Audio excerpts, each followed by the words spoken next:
তোমাকে না জানিয়ে তোমার এই কালো কুচকুচে চুল আমি সাদা করে দেব, রুখতে পারবে? তোমার এই চোখের লাল চাহনি আমি ঝাপসা করে দেব, ঠেকাতে পারবে?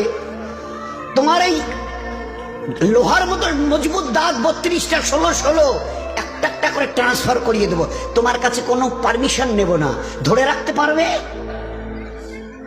এইভাবে আস্তিন গোটানো মাসল ফোলানো ধরে রাখতে পারবে তো? এরকম করবে না তো? এইভাবে এরকম হবে না তো? সামনে এসে একটা পান দিচ্ছে, এই হাত, চাচা এই হাতটা নিলেন, এই হাতটা কলে না রে বাবা, দেখ না চিমটি কাটাতে কিচ্ছু নেই। আসমান থেকে আওয়াজ দিচ্ছে, ও হাত তোমার কথা শুনে আমার, এ হাত তোমার কথা শুনে আমার। আমি এর পাওয়ার সিজ করে নিয়েছি। এই দুটো পা যদি হনন হনন করে হেঁটে চলো, খালি একটা পায়ের যদি সামান্য একটু প্যারালাইসিস করে দিই না, তো জীবনভর করে হাঁটতে হবে। বেডরুম থেকে